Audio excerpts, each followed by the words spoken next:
সীমারেখা ঝাপসা হয়ে যায়। এটি এমন এক মেয়ের গল্প যার নাম ছিল প্রিয়া।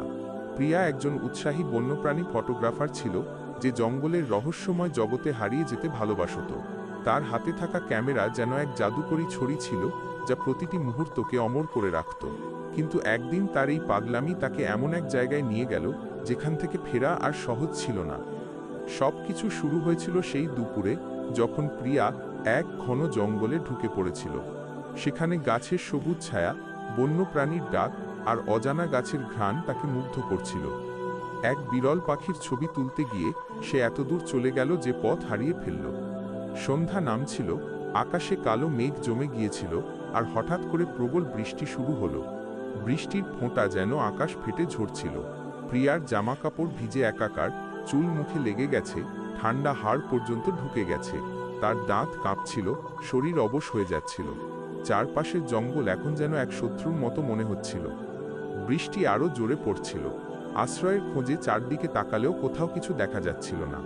হঠাৎ একটু দূরে সে একটি পুরনো কুঁড়েঘর দেখতে পেল।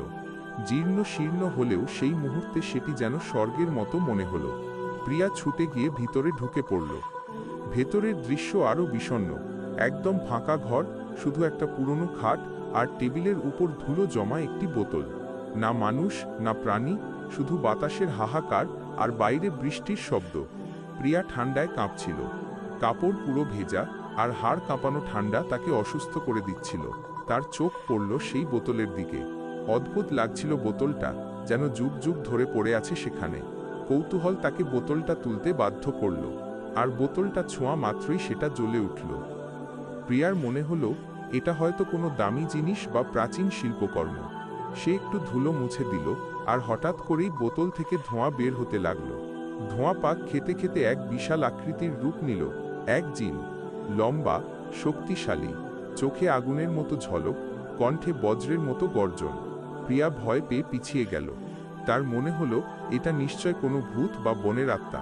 সে চিৎকার করে উঠল, কিন্তু জিন শান্ত কণ্ঠে তার হাত ধরে বলল, ডরো না। সে জানাল সে নকওয়াশক সম্প্রদায়ের জিন, যে শতাব্দী ধরে ওই বোতলে বন্দী ছিল। সে মানুষের দুটি ইচ্ছা পূরণ করতে পারে, কিন্তু তৃতীয় ইচ্ছা পূরণ করতে তাকে মানুষের সাহায্য লাগে। যদি সেই ইচ্ছা পূরণ না হয়, তাহলে মানুষটির মৃত্যু হয়। প্রিয়া বিস্মিত হয়ে গেল। সে ভাবল, এমন জিনও হয় যে নিজের ইচ্ছা নিজে পূরণ করতে পারে না।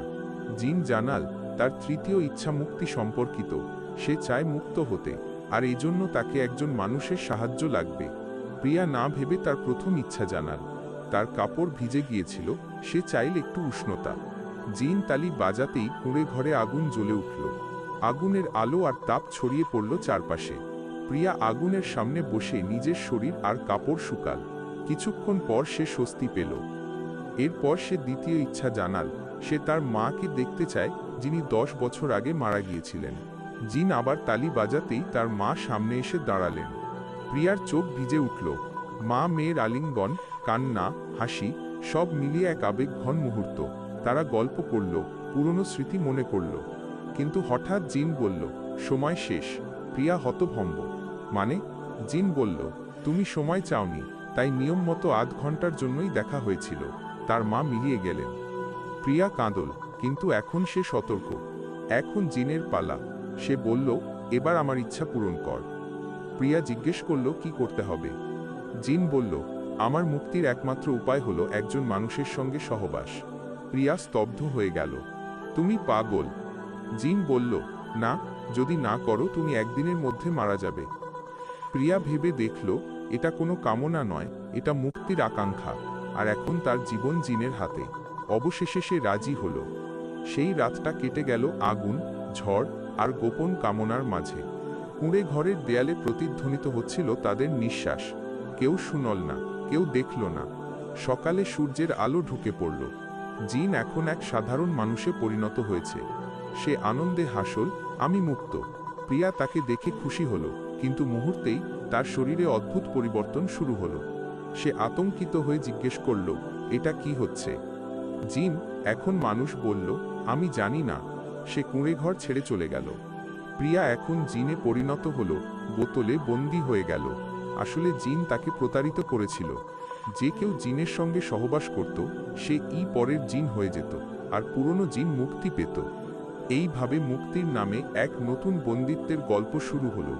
বছর কেটে গেল, জঙ্গল বদলে গেল, ঋতু গেল, কিন্তু বোতল রইল একই টেবিলের উপর। আপনি কি সেই জঙ্গলে যেতে চান? যদি সেই বোতল আপনার হাতে পড়ে আপনি কি করবেন? নিচে কমেন্টে জানাবেন।